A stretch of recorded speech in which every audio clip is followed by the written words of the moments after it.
Hey guys, thanks so much for tuning back here again for another video review. This is Son of Liberty. In today's video review, we are going to be diving in and taking a very detailed look at Taurus's G3 9mm compact pistol. Now, I've got to tell you that I've actually heard a lot of good things about this particular pistol as well as their new G4. I've been in the industry long enough to know that Taurus has a so-so reputation when it comes to reliability. Now, if you guys have been following my channel for a while, you guys will know that I really enjoy reviewing pistols that kind of fall under that $400 price point. And the reason I enjoy doing that is because there are a lot of hardworking, blue-collared American families that really struggle to make ends meet. And those individuals deserve every right to a reliable and self-defense pistol that meets their financial needs just as much as anyone else.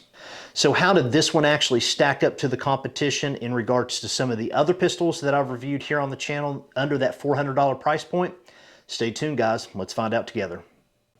Now, traditionally speaking, when I'm doing a breakdown of a pistol, I will typically start at the top and work my way down. That just helps me to stay on track. However, today I'm going to be doing things a little bit different, and I'm actually going to start at the frame and kind of work my way up.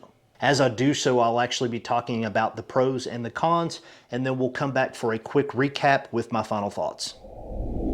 So as far as the frame goes, I think that Taurus done a really great job. One of the things that I really like is the actual grip angle of the frame. It's not overly large or elongated with a hump like you will typically find on Glocks. So this is going to fit a variety of different shooters based on, just a multitude of different hand sizes. They've done a really great job with the texturing all the way around. It's not aggressive, it's not aggressive enough, it's just in that sweet spot right there in the middle. Now, I shot 500 rounds through the gun, and during that time frame, I didn't develop any kind of hot spots or any kind of areas that was uncomfortable based on my hand size, and I have large size hands.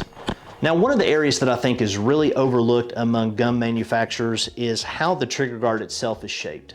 Now, if we take a look at a lot of German manufacturers, they will typically design their trigger guards very large, with a 90-degree angle. The material itself around the trigger guard is a lot thicker, and this just really makes it more difficult for the support hand to get higher on the gun, especially if you have small hands. Now, what Taurus done, which I think is really great, is they actually tapered this trigger guard up. Okay, so not only are you able to get your primary shooting hand high on the actual gun itself, high up underneath the trigger guard, but because it's tapered upward, your support hand is able to get higher on the gun, and this is going to lend in better mitigation of recoil. Now, that may not seem like a big deal to a lot of male shooters out there, but the reality is by developing or by going with this tapered design, it's going to lend to more comfort of the support hand. It's going to allow the support hand to ride higher on the actual frame itself, which is going to lend to better recoil mitigation for a variety of different shooters based on their age, their hand size, as well as their overall strength. Now, in the middle of the frame, there are what I like to call index points. They are just slightly concaved areas on the frame that just allow you the ability to apply a little downward pressure if you need that additional pressure to control recoil. It's also just kind of like a good indicator, especially for those newer shooters, to develop really great habits that when they're at the range in front of their target, that their finger stays at those access or those index points when their finger is off the trigger. Again, it's just a good practice. So I like the fact that they went with that. However, I do wish that they would have applied some of the texture that they put on the actual frame of the gun up here at the top or in these actual index points. And the reason being is just it's going to allow better control, especially for those people who may not have a lot of hand strength. Now, Taurus done a really great job with their Picatinny rail. It's got a lot of real estate. You've got 3 different slots, so it will accommodate a different or a variety of different lights, lasers, training tools such as like the Mantis X10 Elite, those types of things. But I like to run lights, so this is going to accommodate a variety of different preferences, whether you like smaller lights like the TLR7 Alpha, or if you prefer the larger lights like the Surefire X300 or the TLR HL series. Now, in regards to the magazine release itself, I wasn't happy with it. I do feel that it could have been designed a little bit differently. Now, everything up until this point seems to really lend to a variety of different shooters as well as hand sizes. But when we get to this magazine release, it's just really underdone. It's very small, so it seems like it was really focused on, shooters with small hands. When you have large size hands, you feel like you're kind of maybe even almost searching for it just a little bit. And I would have just liked to have a wider magazine release so that I could make sure that I'm just getting that firm interaction with that magazine release, okay? Now, as far as its functionality, I didn't have any issues. The magazines shoot out as they're intended. I don't feel any drag on the inside of the frame. I don't feel drag when I'm actually depressing or pressing the magazine release. Again, everything, function as it's intended. I just wish that they would have went with a larger size. Now, they didn't have to increase the height of the magazine release because I felt like that this was done correctly as regards of height, but there's plenty enough real estate that they could have increased the width just to have a better interaction with a variety of different hand size of shooters. Now, in regards to safeties, this particular model had one. I believe they come with an option to purchase the gun without a safety, but don't hold me to that. So if I end up purchasing a gun that does have a safety, there are a few things that I look for in regards to its functionality. Is it really stiff? Is it going to be, easy to engage or disengage based on a variety of different strengths as well as hand sizes, okay? Because placement of a safety is important. Another thing that I look for is it natural to engage or disengage based on having to draw the firearm in a self-defense situation, okay? So what I'm looking for is it easily manipulated with one hand, okay? If it is not, obviously that can become a problem. You may be in a situation where you may not be able to use both hands, okay? If the magazine, or excuse me, the safety is very stiff, elderly people may have an issue with that and have to use two hands. This one, they've done a really nice job on it. It's very intuitive. It's very easy to manipulate, whether you're activating it or deactivating it. And it's very natural. So if I'm drawing this from strong side, it's very natural for me just to drop my thumb down as I am presenting the gun out, and engaging a target or whatever the case may be. Disengaging it, just as easy to do it with my thumb. And it's because of how it's designed. It's got a nice ramp, and so you've got enough leverage below as well as on above, again, to disengage it or engage it. Now, just forward of that, we have the slide stop or the slide release, whichever you prefer terminology-wise. I like the terminology of slide release. So typically what I do when I'm reloading is I will place my thumb directly on top of the slide release as I insert the magazine and apply upward pressure to the bottom of the magazine. I drop my thumb down at the same time, allowing the slide to go forward, and it just gives me the ability to be able to get the gun up and running quicker, all right? Now, obviously not everybody may prefer that method. They may prefer the slingshot method, but however that you prefer that, because the safety on this particular one sets up higher than the actual slide stop, it does create a little bit of a, maybe not so much as an issue, but it kind of forces me, I kind of had to adjust my thumb ever so slightly in order to get around the safety itself, in order to engage that slide release because of its location and how high it sits away from the frame in relation to the safety itself. Obviously, in this particular circumstance, the safety has to take priority. So, obviously that's not a negative against the gun. It's just something that I felt like I should mention. Now, we'll come back to the trigger in just a moment. I want to show you some range footage in regards to that, but let's go ahead and move up and talk about the slide. On the back of the slide, we actually have some decent serrations. They're cut, somewhat nicely into the slide itself. That's going to provide additional bite, when you're charging the gun, but there's enough real estate right here. There's enough serrations to accommodate a variety of different hand sizes. And so this is going to really, accommodate a variety of different methods as well, whether you prefer the index and the thumb method to charge the gun or the overhanded method, okay? So they've done a very nice job here on these rear serrations. Now, moving on up to the front serrations, there is a lot to be desired here. Now, I am of the opinion that if you're gonna add serrations to a gun, they need to be applied appropriately, okay? Or placed appropriately, if you will. The serrations, if we take a look here, will force my hand to be as close to the barrel as possible, all right? There is plenty of real estate on both sides of this gun in order to be able to drop these serrations back, you know, at least 1/4 of an inch, to allow better safety for the end user and just better overall you know, placement of the serrations, okay?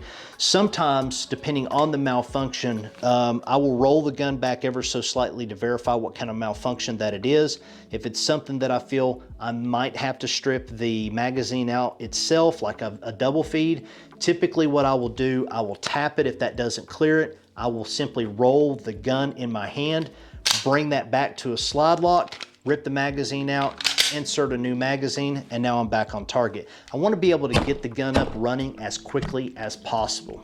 Sometimes I will simply do it just to charge the gun, again, depending on the type of malfunction that I have. So again, I felt like that these could have been placed much better, not only from a safety point, but from a functionality point as well. Now, when the salesman actually handed this to me out of the case, I immediately thought that the sights were plastic, okay? Number one, because of its price point, but secondly, when I saw the front sight, the way that it is actually made, they look identical to a factory standard sight that comes on a Glock. So immediately I thought that they were plastic. It wasn't until a little bit later when I looked at them that I realized that they're actually steel. So that was actually a nice upgrade based on the price and the fact that they're steel and not plastic.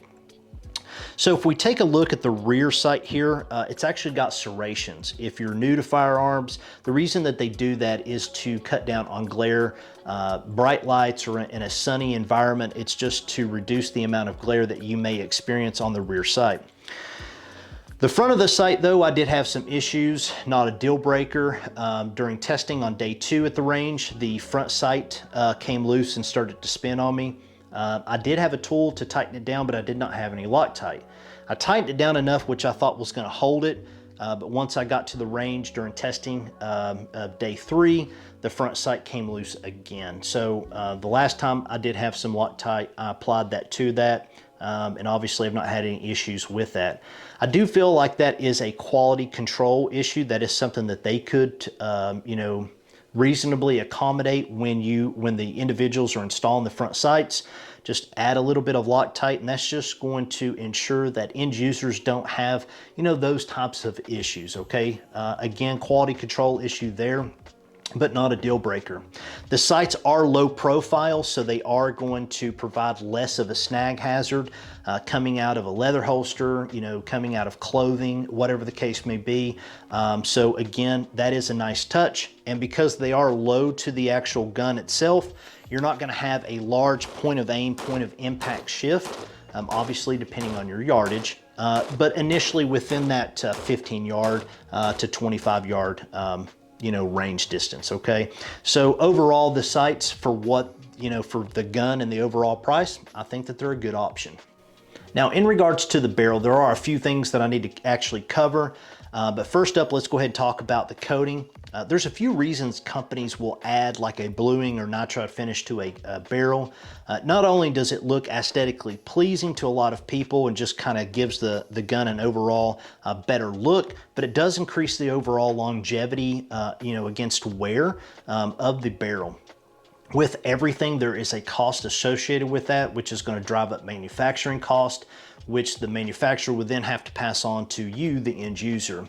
Taurus decided to go with a standard finish on this barrel to keep costs low and to be able to meet a particular price threshold.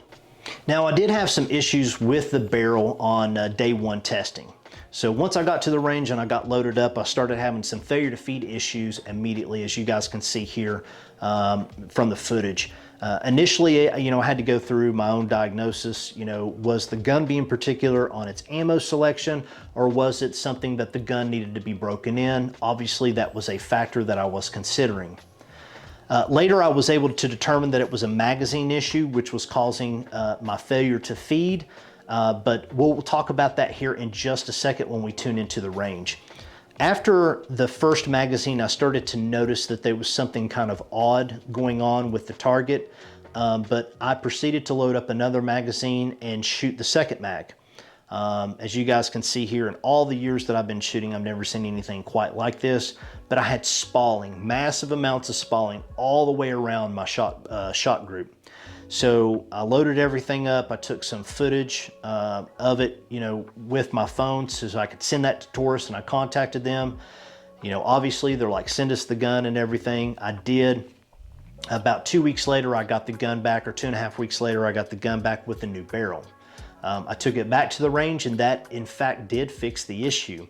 However, I was still having some failure to feed issues from one of my magazines.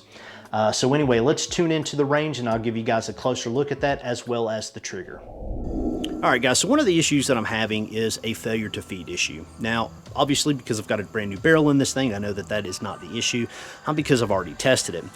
What is happening in this standard capacity magazine, which this one holds 15, is that as I load the magazine to its full capacity, I can feel the bottom part of the magazine as I shake it. I can feel all those rounds inside there loose, okay? In my opinion, the magazine follower is getting stuck in the bottom part of the magazine, and it's not breaking free into the upper part of the mag, and that's the reason why I'm only having issues in the bottom part, and it seems consistent. Every single time I usually have about 3 failure to feed issues, okay? And so what I've done is I've downloaded this to 6 rounds, and hopefully that will correct the issue just for the remaining part of this video.